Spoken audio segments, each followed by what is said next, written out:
on a Tuesday morning. 844-SAY-ACCN. We will get to your phone calls, I promise. We have a busy power hour as well. But, Wes, it's time to bring on the recent recipient of the Phillips Factor. And that is winning national championships for the ACC. In this particular case, we go down to Clemson, South Carolina. Oh, Mike. Mike Noonan joins us, men's soccer coach. First of all, Coach, appreciate the time. And, man, congratulations. A truly spectacular effort by your team. No, it was great. I was obviously we're thrilled, happy to represent Clemson the way that and the ACC, the way that the guys did the other day, and just excited. It hasn't sunk in. We've been on the move pretty much since we got back, but it's a terrific feeling. Mike, when you get through the elation and the adrenaline, right, that pumps when something like this happens, you go back and watch the match at some point. Have you even done that yet? Yeah, I was in the area yesterday for a while, so I was able to watch both games, as a matter of fact. And, I told the guys throughout the run that as a coach, it's different because you look at the performance as well as advancing. As players, you just want to win the game and get on the next game. And, I thought I kept on emphasizing to the guys that there's more in them. And they brought it on Sunday for sure. Coach, I thought that your diagram for the first 30 seconds of the game to get Reed to score was really perfectly executed. I think you should do that more often, just to take a 1-0 lead 30 seconds into a game. Boy, I tell you what, it takes some pressure off of the moment, doesn't it? Because, when you play from the lead and you're in a final, it relaxes everybody. And everybody can focus on just doing their job because they have a lead. So sometimes in our game, you can score too early and relax. But again, with the momentous occasion, there was no relaxing. And the guys, just relaxed and played really, really well. It seems like, and everybody talks about here's this unforced error. All of a sudden you get a goal. But the mentality, every dynamic changes about the match when something like that happens. Do you worry about it happening too early, though, Mike? Yeah, I mean, that's something that can definitely happen. And then, carrying a 2-0 lead into halftime when you're playing so well, we always as a staff ask, is halftime going to help us or hurt us? And there was no way it was going to help us because we were playing too well. So we had to come out and weather the first 10 minutes. But once we got through the first 10 minutes of the second half, I felt pretty confident that we were going to take the game. It's never easy to win a national championship, whether it's your first one, your 50th one, or whatever the case may be. But, man, the path that this team went through to get to the championship and win it.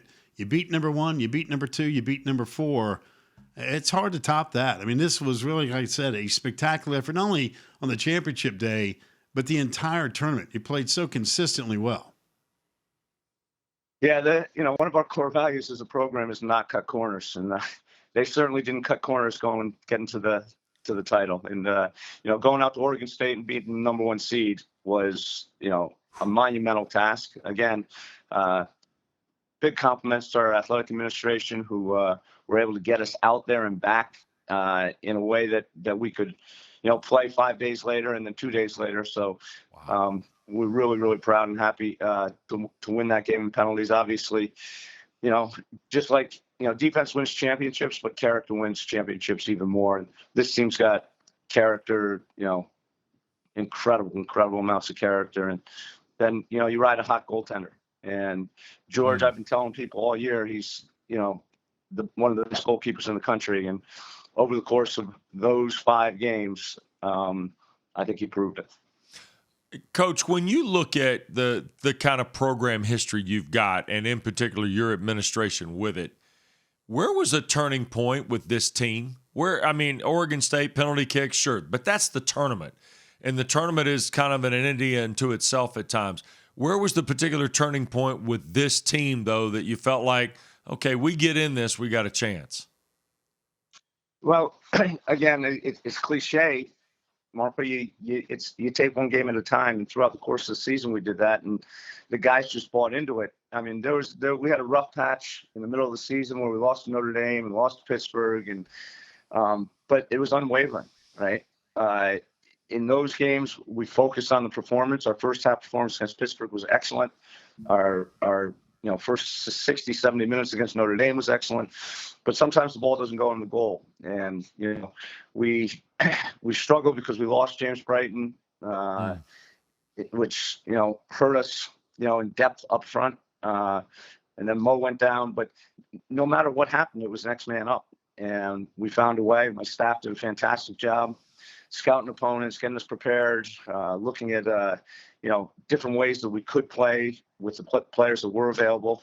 And there was never any doubt in the team that we were good enough. I mean, the belief in the team that we were good enough to win if Lady Luck was on our side and if we did the things that we needed to do and things that we could control and take care of.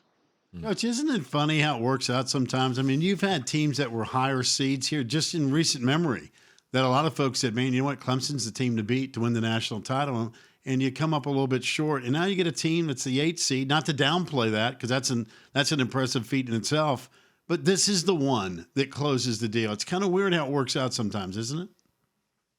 Yeah, I have a mentor who helps me over in England, a guy named Bill Bessick, who's a sports psychologist, and he just keeps telling me that, if you keep doing things the way that you're doing them, sooner or later, and your teams keep doing them, you're going to poke your head through. And you don't know when that's going to happen.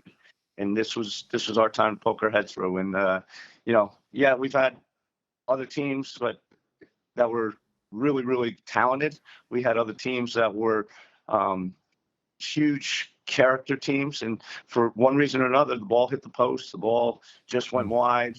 Right? An own goal here, a penalty kick there. But this is the year that things came through. And obviously we're elated. And they're not going to take this one away from Clemson. All right. So here's the bigger question. How long do you allow yourself to kind of revel in this before you start thinking about the next year? On the bus on the way back, I asked our trainer when Moha was getting his surgery. So we were getting prepared for next year.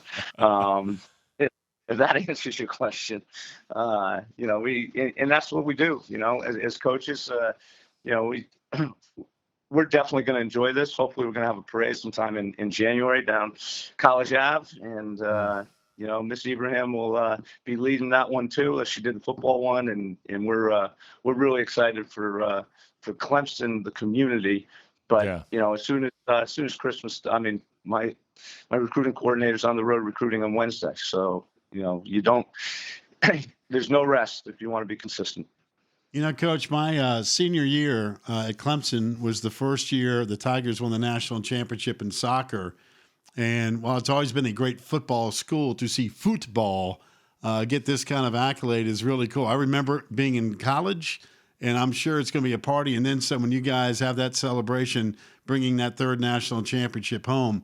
But, Dan Radakovich, who has moved on to the University of Miami, you got Graham Neff now taking over as the interim. Who gets credit on the resume now? Is this a Graham Neff resume builder, or does this go to Radakovich as he takes that thing to Miami? I mean, it's going to be on yours forever. but from a boss's standpoint, who gets the credit here? I think we're going to give it to President Clemens. Nicely done.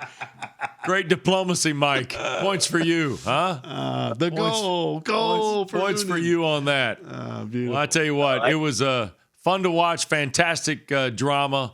Congratulations to you in particular, but also your team. And we always appreciate and very grateful for your time you spend with us.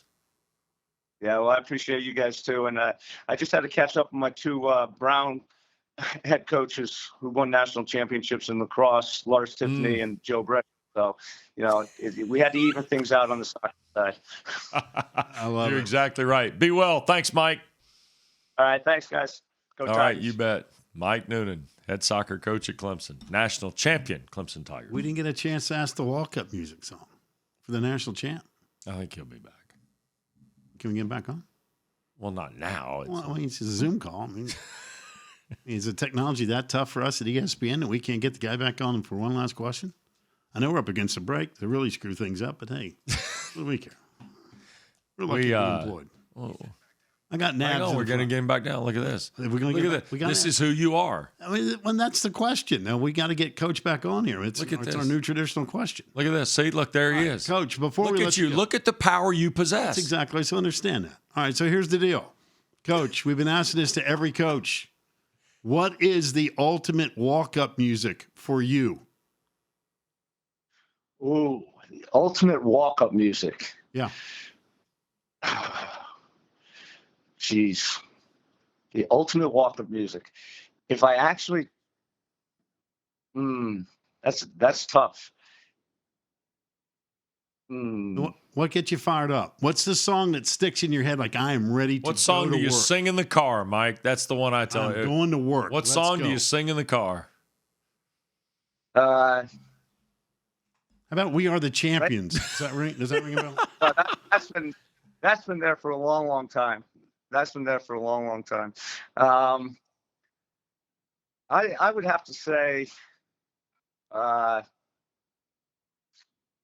"Born in the USA" by Bruce. Ooh, all right. Well, Springsteen. That's the first Springsteen reference by any coach yet so far. There we go. All right, now we're done with you.